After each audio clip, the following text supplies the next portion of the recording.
get out of the Toronto Argonaut organization, they wouldn't let him go. Mike Tomczak, Jim Harbaugh, Peter Tom Willis. You talk to any of those quarterbacks, they'll tell you about how tough it is to play for Mike. And I totally agree with him when he talks about the toughness aspect of the quarterback position. There are so many things you have to deal with. You're the only person who can't hit anybody. Everybody gets to hit you. There's a physical toughness. There's a mental toughness. And there's also this respect factor. If you play quarterback in the National Football League, not everybody on the football team is going to like you. That's just the nature of the position. But they have to respect you when you line up on the football field. And that's the thing I think that all of us look for. We weren't going to make a lot of friends maybe in a lot of instances, but if they could line up and say, I respect that guy for the job he does for this football team on Sunday, that's exactly what Mike wants. I think he's got that both in Jim Everett and Heath Schuler. He's got a nice 1-2 combination. Just depends on how the cards fall for him down there. Well, there's no question, guys, that the Saints offensively were just anemic last year. They're the only team that never scored 30 points in any of their games. Now, I know, you know, San Francisco and Carolina do the better defense in football, but still, every now and then you have to do something. Now, does he do a running back here? I mean, he certainly, they couldn't run the ball at all. And here are those numbers that you shudder at you. There's a lot of 30s and 29s. So offensively, they just have to move things. Although Mike's offense is not going to exactly be the West Coast offense. It's going to be the Midwest offense. I'll tell you what's exciting, Boomer, is though Danny Abramowitz takes over this football. Maybe he can be a receiver for Well, that's the thing. He's a receiver coach. He understands the game. They need to replace a lot of people in skilled positions. They need people to get their hands on the football and make plays for them. I don't care who's throwing the football, whether it's Jim Everett, Heath Schuler, you know, Bobby Lane. It's not going to matter who's throwing the football down there unless somebody can get it and put it in the end zone. Now, Mike has made the comment also. He said, look, we are going to run the football. It isn't a question we want to. It isn't a question I think we can. He's made the statement that they are going to run the football. Mike Ditka and Bill Parcells, in my opinion, are two coaches in the National Football League. By their mere presence on the sidelines, can will victories for football teams. They will run the football. Right here, a running back would be a likely choice if they stay. No question. Now, Mel, I guess the pick is in, but now we have not had a running back go here today. We expect a lot of them to go early second round.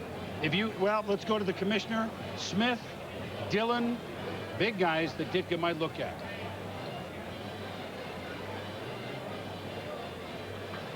Uh-oh. Conversation. Smith and Dillon, now you got to know how to pronounce those, right? So, I mean, sometimes they congregate around a card if it's a strange name, or that could be for Dillon's the trade not a variety. tough name, no. No. Certainly Antoine Smith is not tough. With the 10th pick in the first round, the New Orleans Saints select Chris Nioli, guard from Colorado. Well, we've seen Tom Knight go higher, way higher than you think, Mel. On the clock. Chris Nioli, obtained by he's a nice player, more of a guard, right? I mean, are you shocked here? I mean, they still have no one to run the ball. They can block. I'm probably more shocked by this pick than I was Tommy Knight, because we knew Tommy Knight could go in the first round. Nioli's been dropping a little bit. Workouts weren't spectacular. A pure guard.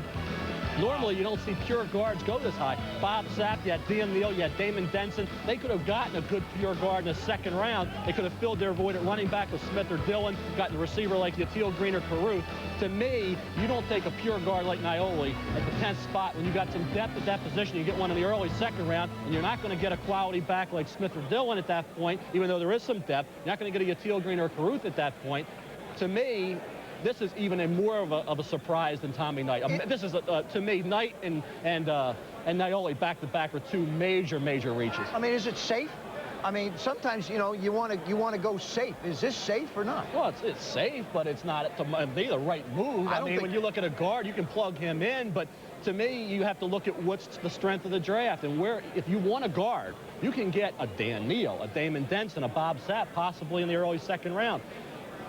So only one can answer this is obviously Mike Ditka. I totally disagree with the pick. Well, let's go to our resident Colorado expert, Chris Fowler. One thing that Nioli does do, and I'm not sure that this is why Mike drafted him, but he did even play goal line defense for Colorado. So I don't know, maybe Mike is looking for a two-way player, the fridge too, although this is not Nioli's. I wouldn't put him in this category. You guys shocked up there?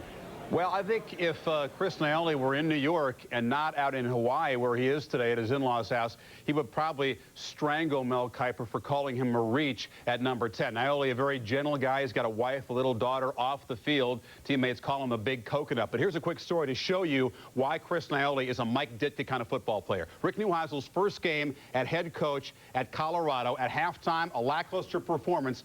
Neuheisel tells his team, we need more guys like Chris Naoli. Naoli thinks that Neuheisel has insulted him. He goes over, he picks up the first-year head coach and throws him, literally throws him against a chalkboard. He's got fire in his eyes, and Neuheisel has to say, wait a minute, Chris, no, I was complimenting you. We need more guys to play like you on the field, in the locker room. Naoli is as intense guy as it comes. I don't think he's going to pick up Mike Ditka and throw him anywhere, but it illustrates that Naoli has the kind of mentality that Ditka certainly is looking for. Pick number 11. Up next, Atlanta is on the clock as we continue from ESPN headquarters and also New York, and all points on the draft.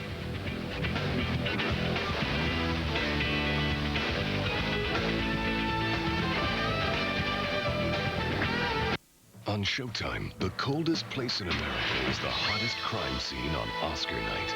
You want your own life, kidney. It's the perfect place for evil and terror to blow through. Hiya, hon. But Brainerd's chief of police is no flake. Oh, you betcha. Nominated for 7 Academy Awards, including Best Picture. Is there anything else you can tell me about him? He wasn't circumcised. Oh, yeah? Fargo, this month on Showtime. Premieres Friday, April 25th. Here on Showtime and Cox Cable. Last year began like any other.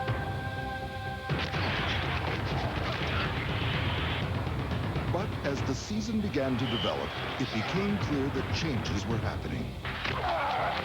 The blending of talent, determination, and vision created a new direction. Come see for yourself. The 1997 Arizona Cardinals. Feel the power. Martinsville, where Dale Jarrett goes bumper to bumper with the hard-driving Levante brothers. Strap yourself in with ESPN's NASCAR Ride-Along program. Goodies Headache Powders 500, tomorrow at 1 on ESPN. All right, we are back at the theater. A couple of picks that have surprised some folks with Naoli going to the Saints, and before that night going to Arizona. Now comes Atlanta and the start of the Dan Reeves era in Atlanta. Two things. It's a defense that was horrible, and it's an offense that was a run and shoot. Dan is not quite a run and shoot type player, coach, I mean. His quarterback also gone, Jeff George. Bobby Hebert may become a 49er. They're going to work him out next week. He's got to overhaul the whole football team. He has a big back in Jamal Anderson, and what else does he have?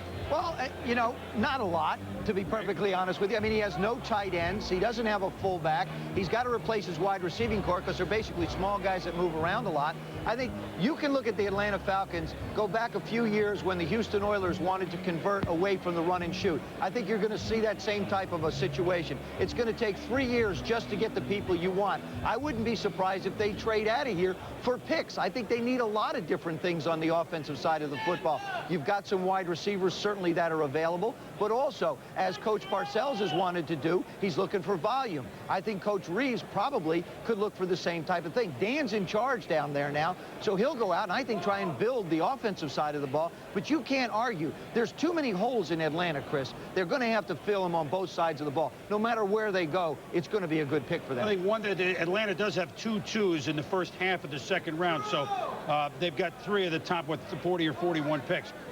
Dan Reeves, as we go to Chris Myers in Dallas, may have some insight on where he's going here, and maybe this is a position where the Dallas Cowboys, could they engineer a trade with their former player and assistant coach Dan Reeves? They covet a tight end. Is that possibly what's going on, Chris?